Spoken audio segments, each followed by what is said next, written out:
Niatubang sa investigasyon ang duha ka gwardiya sa gitulis na pharmacy sa Banilad sa miaging buwan. Matud sa mga pulis, ilan na usab nga ginantaw ang pagkatao sa uban nga mga empleyado sa pharmacy. Andrea Patenya, Sugin Limin.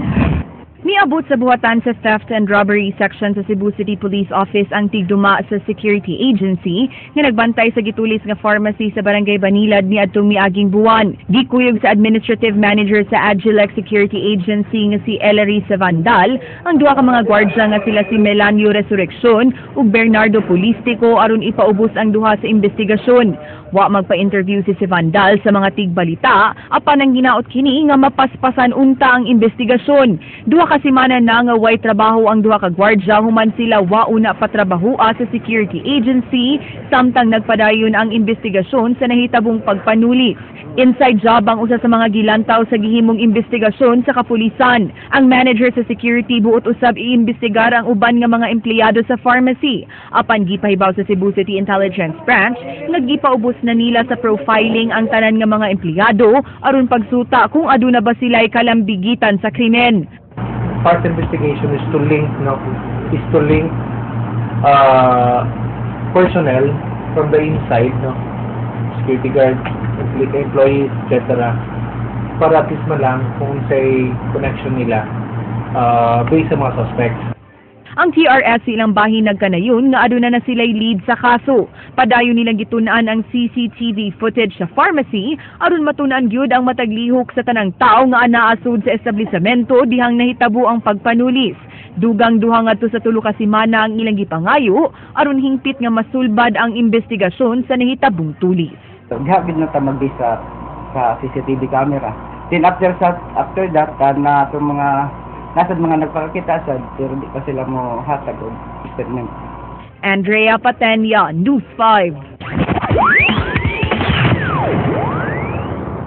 Konsehe sa Dakbayan sa Subo magtukod og komitiba aron makig-negotiate sa mga Japanese investors nga nagplano sa pagtukod sa usa ka retirement facility sa SRP. Ang desisyon nakabot ato sa gihimo nga executive session. Leslie Caminado Vistil, Sugin Limin. We will try to enlighten the body on the recommendations and resolutions that have been approved by the Committee on Awards in relation to the retirement facility. Gidibatihan nato sa executive session kung pila ang abang sa luna nga tukuran sa retirement facility alang sa mga Japanese national.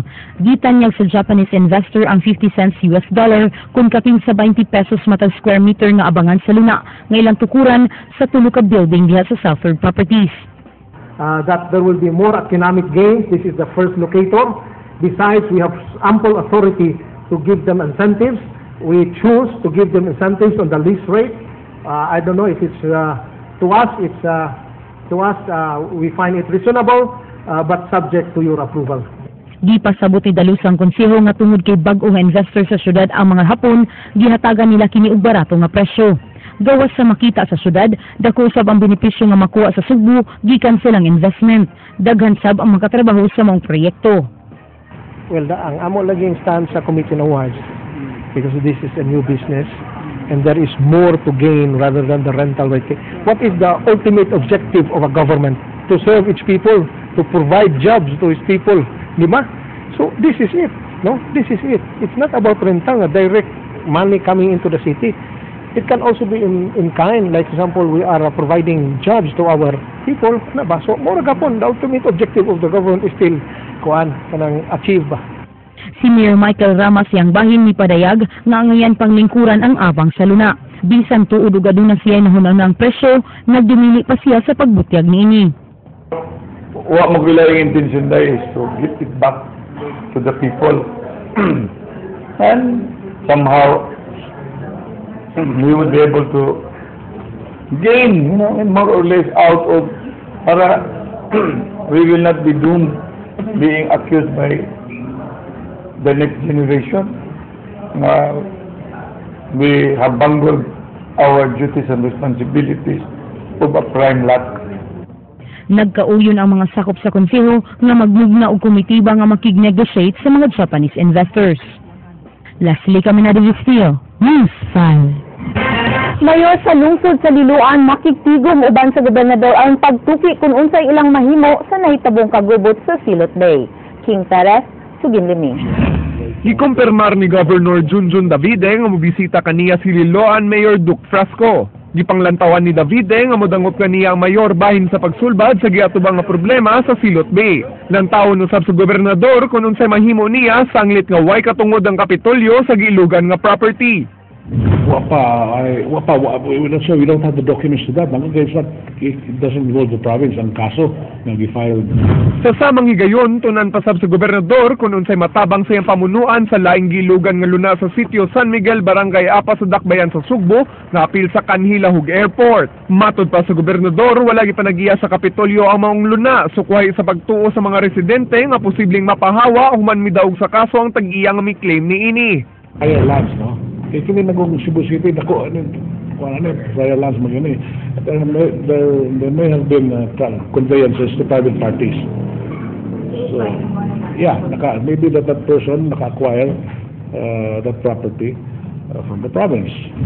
Samtang gipahibalo usab ni Governor Davide nga musuwat na siya nga rehabilitation czar og kanhi Senador Panfilo Lacson kabahin sa kalambuan sa rehabilitasyon sa amihan ng Sugbo human sa bagyong Yolanda.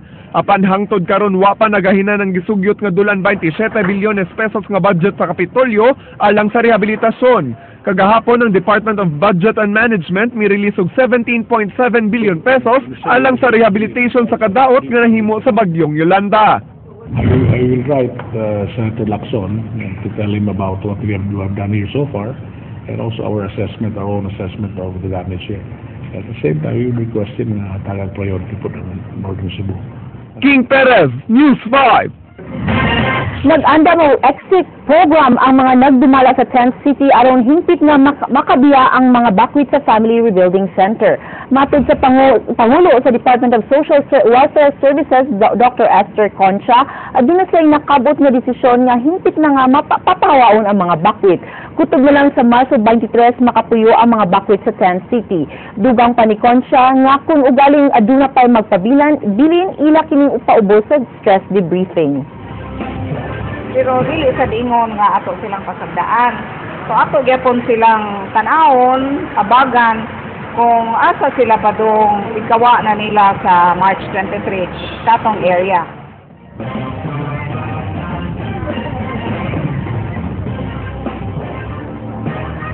Maukad to ang naglangkod sa atong mga balita sa Action Bisaya karong adlaw, Martes, Pebrero 11, tuig 2014. Musunod lang Action Prime. Daghang salamat. Ako si Georgia Herrera. Labaw pa sa balita, Action.